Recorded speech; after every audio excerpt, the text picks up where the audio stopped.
So what's going on, guys? DIY Dan, Saltwater Junkie here again, and in this video I'm going to be showing you how I made 2 algae scrubbers for my multiple systems, all running off one sump filtration. Now I have recently moved this multiple systems all running off one sump filtration to a different location in our house. Before, I had the filtration set up behind the wall in another room. However, in the location that we moved it to, I had to get all of my filtration underneath the aquariums. Now, when I had that system where the filtration was in the other room, I actually had a 40-gallon breeder aquarium ran with 6 different algae scrubber screens running on it, and that kept my nitrates under 10 in that system. And if you want to see how I built that algae scrubber, I will post those videos at the end of this one. You can click on to check them out. With the new location, I was not able to have that 40-gallon breeder aquarium under there for the algae scrubbers. I just didn't have the room. So then I ended up building one out of a 20-gallon long aquarium that's carrying 4 screens, and those nitrates are sticking between 20 and 30, and I'm just trying to get those nitrates down a little bit more, so I'm adding 2 additional algae scrubbers to another section underneath the aquariums. Now, before I started putting algae scrubbers in my systems, I was constantly fighting nitrates. They would be running between 40 and 80 ppm. So I am a firm believer that algae scrubbers are an excellent way to remove nutrients from your system. So during this video, not only am I going to show you how I built the 2 new algae scrubbers using these plastic aquariums, but I'm also going to have some pictures and videos showing some of the previous algae scrubbers that I have built, problems I had, and what I did to correct those problems, and some issues that I had building these new algae scrubbers. So I know this is a long video, guys, but it is loaded with good information. If you've been holding off on buying a pre-manufactured algae scrubber because of the cost, this might be a nice, compact, affordable way to get the benefits of an algae scrubber without breaking the bank. And let's get to it. Now, in my previous algae scrubber builds, I've always used glass aquariums. However, when you get to the smaller sized aquariums, say under a 40-gallon breeder, the glass gets very thin on those smaller aquariums, and I have broken a couple trying to drill them. I've also drilled the holes successfully, then went to install the bulkhead, and barely snugging it down had the glass crack on me at that point. This is actually the 3rd algae scrubber that I built using these plastic aquariums, and I have not had any of those problems using these.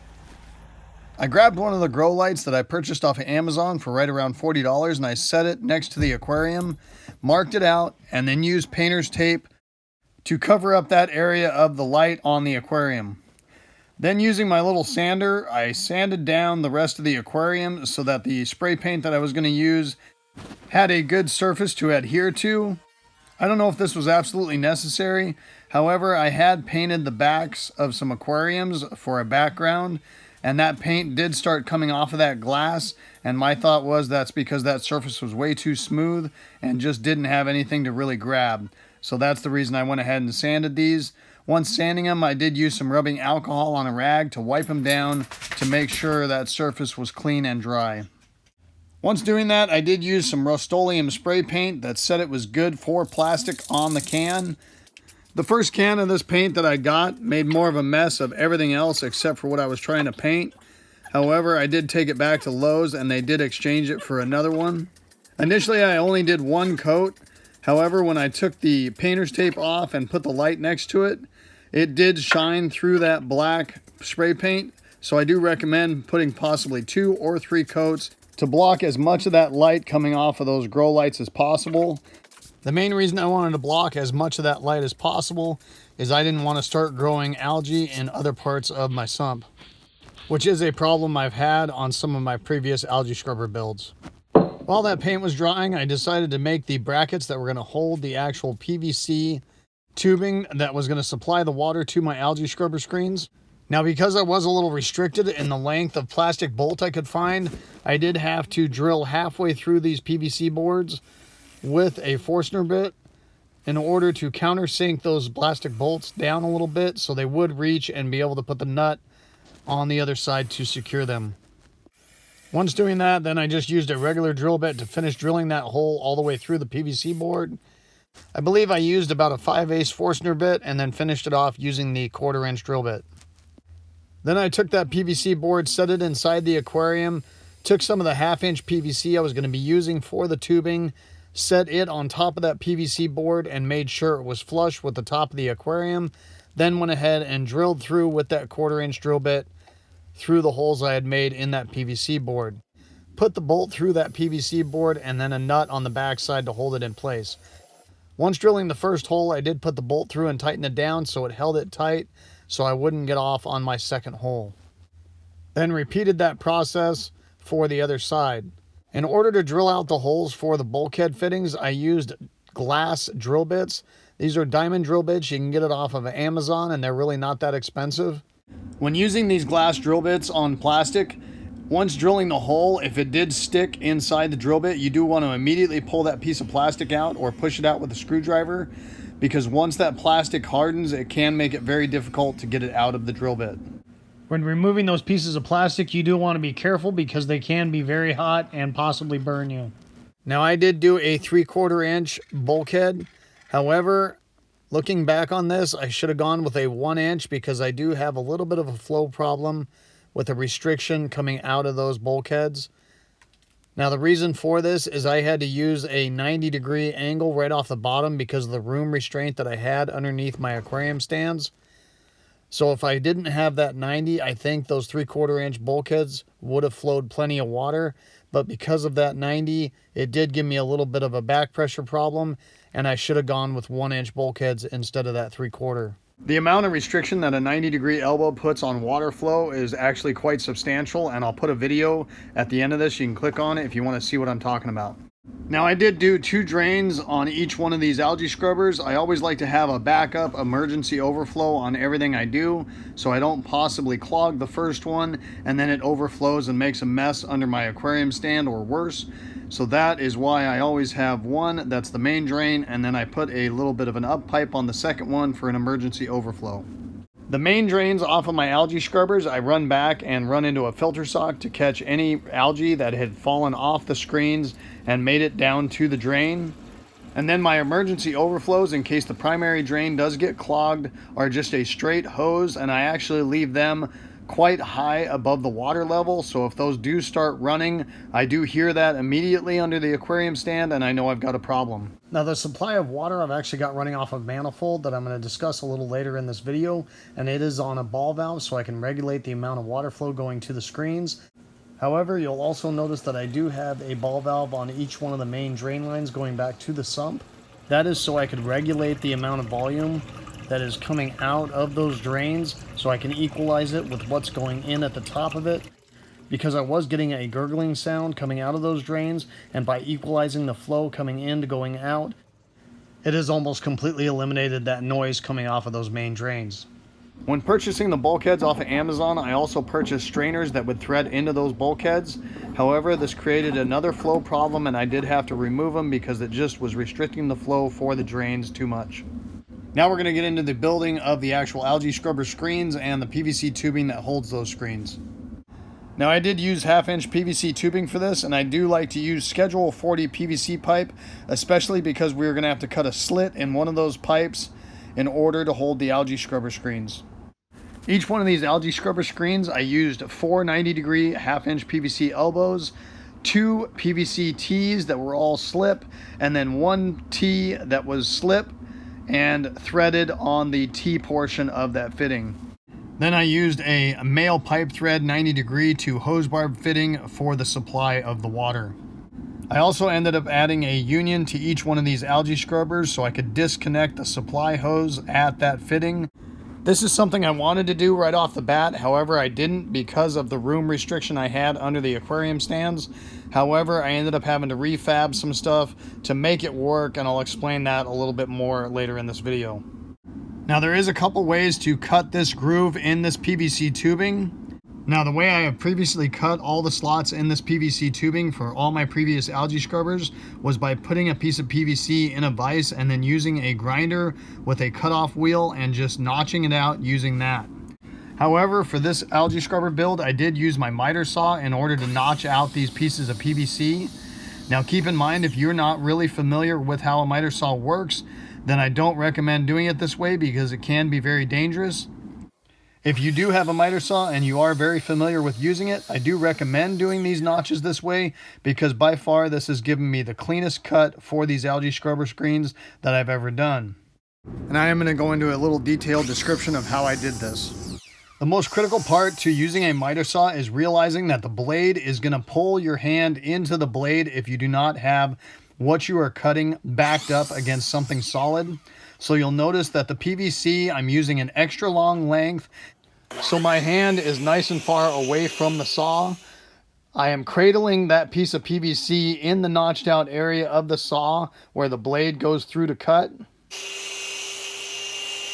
And the most critical is I do have that PVC pushed up firmly against the saw, so there's no chance that it's going to pull me to the saw. Now, depending on how the miter saw you're planning on using is constructed, this might not even be a possibility for you. The only reason I was able to do this is because I was able to back that PVC up against a part of the saw, so there's no chance it's going to pull me to the saw. When cutting, I just barely went through the top edge of that PVC, held that height, and pulled it back to finish cutting the distance that I needed for the algae scrubber screen. Now, once again, if you're not familiar with a miter saw and we're having a hard time understanding what I was talking about with my description of cutting it this way, then I do recommend using a grinder with a cutoff wheel and just putting that PVC in a vise to hold it. Now, because I had to use extra long pieces, because I did have to push that PVC up against the saw in order to make those cuts, I did have a little bit of wasted material for those cuts. However, I was able to use those pieces for some of the other pieces in the configuration of the PVC that I was making, so I really didn't have any wasted material. All I did to install the mesh was cut it to the width needed and length, then push it up into that slit all the way till it hits the top of the inside of the PVC, and then push some zip ties through that mesh and around the PVC and pulled it tight. You'll also notice in every PVC design that I do, I have it shaped in basically a circle. That is so the water can flow equally to both sides of the scrubber, which gives me more of an even flow throughout the scrubber screen. If you just feed it from one side, you might get more water flowing out of that side than what makes it to the other side of the screen. Now, on previous algae scrubbers, I have glued these pieces together. However, I didn't want to do that on this one, and even if I did get a little bit of a drip out of one of the connection points, it's just going down into the aquarium, so it doesn't really matter. This allows me to reuse these for a different purpose later if I need to, or take it apart if it gets clogged for whatever reason. Now, I did end up having to make a stand in order to hold these algae scrubbers up in place, and I basically used some 1x6, 1x4, and 1x2 PVC board. Now, in all honesty, this was the most frustrating part of doing this project, was figuring out how to anchor that support bracket to hold the algae scrubbers in the restricted area that I was dealing with. And I'd actually completely got it anchored and put in place, and then realized that my initial hose barb fitting off of the top of the algae scrubbers in order to supply the water was just too much water dumping when I disconnected them at the ball valves. So then I did have to reposition that bracket again and make them lower so I could put the unions on top so I could disconnect the union, pull the algae scrubbers out in order to maintenance them. Basically, I just used drywall screws in order to anchor these PVC boards together in order to hold them to the aquarium stand. However, while editing this video, I did think of something. Instead of drywall screws, if I would have purchased some stainless steel screws, stainless steel screws will hold up a lot better in a moist situation, like under an aquarium stand, better than any other wood screw or drywall screw. I have had the wood screws actually rust out the top of them a little bit, never to the point where I couldn't get them off or anything like that, but just that rusty look over time. A stainless steel screw will not do that. So right here, I'm just anchoring my grow lights to that part of the stand, and then basically my algae scrubbers are just going to slide on the rest of that PVC board in and out if I need to remove them in order to clean off the algae scrubber screens. Now, when first anchoring these lights, I did try and get them as close to that plastic aquarium as possible. The main reason for this was I was trying to block as much of the light as possible with the aquarium. However, the lights being that close to the aquarium did get that plastic pretty hot, and I just wasn't comfortable with it. So I did end up putting about a 1/2 inch air gap between the light and the plastic aquariums for that reason. As far as anchoring those lights in place, I just set the algae scrubbers in place, kind of set the lights in place, marked them with a pencil, then drilled the holes, and then went ahead and anchored those in with the plastic nuts and bolts that I had purchased off of Amazon. Now, because I was actually adding 2 more algae scrubbers to my system, I already had the previous algae scrubber that I had built, plus a UV sterilizer.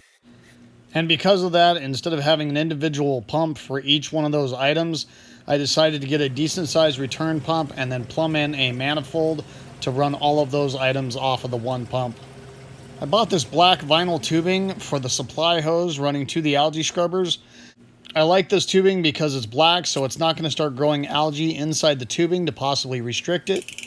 The other thing nice about this tubing is it just stretches over a hose barb, and you really don't need any other device to hold it there, unless that hose is going to have a lot of pressure to it. So I did not put any other type of retaining device on that black vinyl tubing because it fits so snug on the hose barb. But if you choose to, you can always reinforce it using a zip tie just to make sure it's not going to pop off of there. So because of the room restraints that I was facing under my aquarium stand, the only way I figured I could service and maintain these algae scrubbers was by removing the entire algae scrubber and then removing the screens from the top of it. And because of this, I added 3/4 inch threaded unions to the bottom of each one of the drain hoses. So that is a nice, easy, quick disconnect in order to remove those algae scrubbers.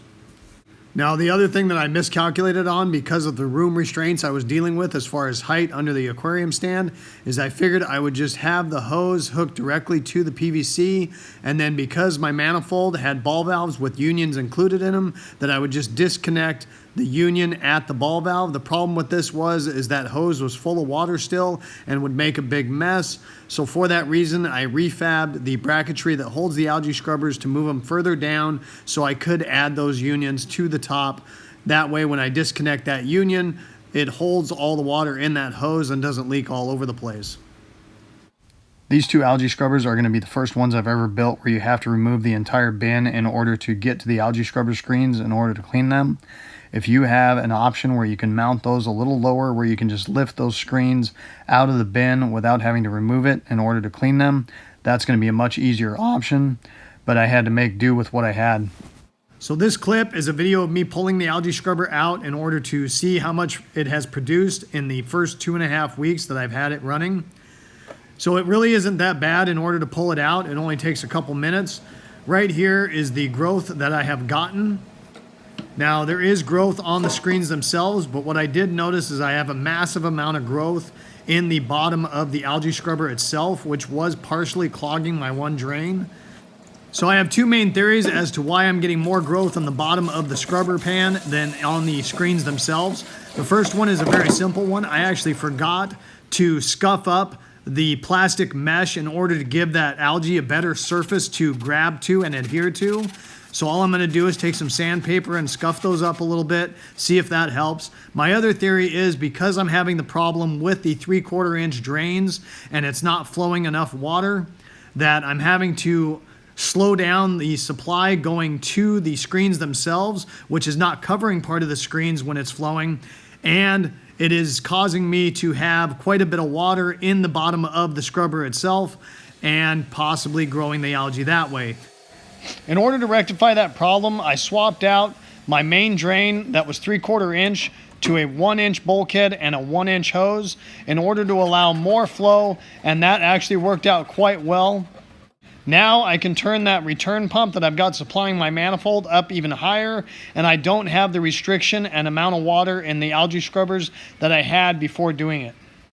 So here's a quick video showing you after I changed out one of the scrubbers to a 1 inch main drain. I've got that ball valve fully open, and the other one has got to be slightly closed because that has the 3/4, and you'll notice how much less water is in that scrubber than the one running the 3/4 inch drain. Right here is a video of the flow coming out of that 1 inch drain in comparison to the flow coming out of the 3/4. So as far as the overall cost to build these 2 algae scrubbers, it is kind of hard to determine because I did use a lot of stuff that I already had from previous projects. I did put all the prices if you want to do the math on that at the beginning of this video. Now, before building these 2 algae scrubbers, I had actually recently purchased a clear water algae scrubber. Now, the only reason I purchased this algae scrubber is I got it at 50% off, practically brand new, at Discount Reef and Aquarium based out of Phoenix, Arizona. They kind of specialized in used equipment that has been traded in by people in the hobby. I've been going there for over 10 years and I have gotten really good deals on a couple of choice items as far as protein skimmers, this algae scrubber, etc. Now I actually paid $175 because I got it from that discount reef and aquarium. If this algae scrubber was new, it'd be right around $350. What I can tell you is I've got a lot less money into the 2 algae scrubbers I built that have more than 4 times the amount of surface area of plastic mesh in order to grow that algae on those screens. Now obviously there is some benefits to buying one that is pre-made. So obviously because it is manufactured, it is a little bit more aesthetically pleasing than the ones I built.